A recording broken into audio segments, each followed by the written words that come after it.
માંડવીના ધારાસભ્યના જન્મદિવસ નિમિત્તે નગરપાલિકા દ્વારા 6.9 કરોડના વિકાસ કાર્યોનો ખાતમુહૂર્ત લોકાર્પણ કરાયું.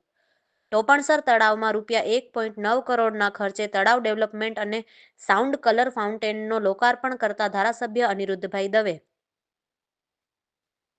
માંડવીના ધારાસભ્ય અનિરુદ્ધભાઈ દવેના જન્મદિવસની વિવિધ સેવાકીય અને લોકલક્ષી કાર્ય દ્વારા ઉજવણી થઈ હતી. સવારે અનંત દ્વાર પાસે રૂપિયા 6.9 કરોડના વિવિધ વિકાસ કાર્યોનું ખાતમુહૂર્ત અને લોકાર્પણ કરાયું હતું.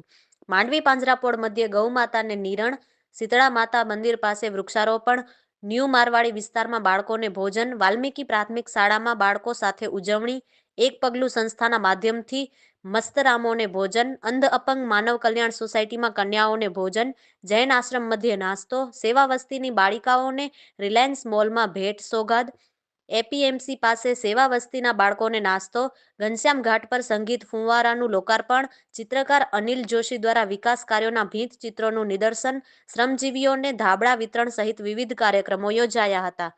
માંડવી નગર સેવા સદનના અધ્યક્ષ હરેશભાઈ વિંજોડા, શહેર ભાજપ પ્રમુખ દર્શન ગોસ્વામી, કમલેશ ગઢવી, તાલુકા પંચાયત પ્રમુખ કેવલભાઈ ગઢવી, રાણસીભાઈ ગઢવી, મુકેશ જોશી, કિશનસિંહ જાડેજા, પારસ સંઘવી, હનીફભાઈ જત, રાજેશ કાનાણી, લાંતિક શાહ, સુજાતાબેન ભાયાણી, કાશ્મીરાબેન રૂપારેલા, ભારતીબેન વાળા, નેહાબેન ગઢવી, નરેન સોની, જિગ્નેશ કસ્ટા, પંકજ ગોર વગેરે બહોળી સંખ્યામાં ઉપસ્થિત રહ્યા હતા.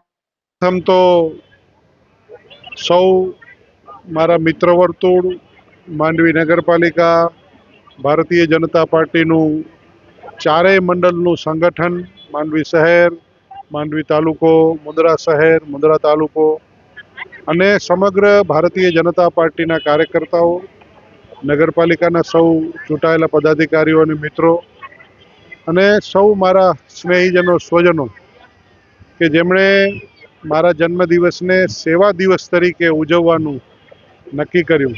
એ પૈકી આજે સવારથી વિવિધ 14-15 કાર્યક્રમો થયા, જેની અંદર લોકોની સુખાકારીમાં વધારો થાય ત્યાંથી પ્રારંભ કરી અને ગૌ સેવા, પાંજરાપોળની ગૌ સેવા હોય, વૃક્ષારોપણ હોય, બાવરી સમાજ, મારવાડી સમાજના બાળકોને ગરમ નાસ્તો હોય, એક પગલું સંસ્થા અને અનુસૂચિત જાતિ મોરચાના સૌ કાર્યકર્તા મિત્રો સાથે નિરાધાર લોકોને ભોજન હોય, જૈન આશ્રમની અંદર જે વડીલો છે, દિવ્યાંગો છે એમનું હોય, ત્યાં બહેનો છે એમના માટેનું ભોજન હોય, ત્યાં બાળકોને સેવા વસ્તીમાં સથવારા સમાજના સેવા વસ્તીમાં બાળકોને નાસ્તાનું ભોજન હોય, અંધ અપંગ માનવ શાળાની અંદર ભોજન હોય કે અન્ય જલારામ સેવા ટ્રસ્ટ મારફતનું ભોજન હોય. આમ કુલ મળીને સવારથી સેવાકીય કાર્યો કરવા, એમાં વિશેષ કરીને અનુસૂચિત જાતિ મોરચાએ જે પ્રયોગ કરીને જે ગામની અંદર જે નિરાધાર ભાઈઓ છે એમને ભોજન કરાવ્યું. લઘુમતી સમાજના મોરચાએ એમણે પણ બાવરી સમાજના બાળકોને ભોજન કરાવ્યું. અન્ય સમાજના લોકોએ પણ ઉપયોગી થઈને આની અંદર સહયોગ કર્યો છે. વિશેષ ઘટના એક એ રહી કે અનુસૂચિત જાતિ સમાજની મારી બહેનો દીકરીઓ, 10-11 બહેનો દીકરીઓને આપણા અહીંયાના રિલાયન્સ મોલની અંદર લઈ જઈને એમને એમની ગમતા શાળાએ ભણવા જવા માટેના દફતર અને કપડાં એની ખરીદી કરવામાં આવી, જેનો આનંદ હતો. માનસિક દિવ્યાંગ છે જે લોકો, એને જ ભોજન કરાવ્યું, તો એનો પણ એક આનંદ લોકોના મન ઉપર હતો. તો કહેવાનો ભાવાર્થ છે કે કુલ મળીને સેવા થાય, તો એ સેવા તરીકે ઉજવવું એ ઉપયોગી છે.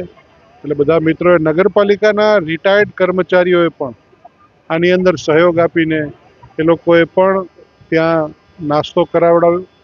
તો કહેવાનો ભાવાર્થ છે કે આખો દિવસ જે યાદગાર રીતે સૌ મિત્રોએ મનાવ્યો છે એમનો હું ખૂબ ઋણી છું અને આભાર વ્યક્ત કરું છું કે આપણે સૌ સમાજના નીચલા વર્ગ સુધી જઈને એનો સેવા થાય, બાળકોને પણ ઉપયોગી થઈએ એ પ્રકારેનું થાય.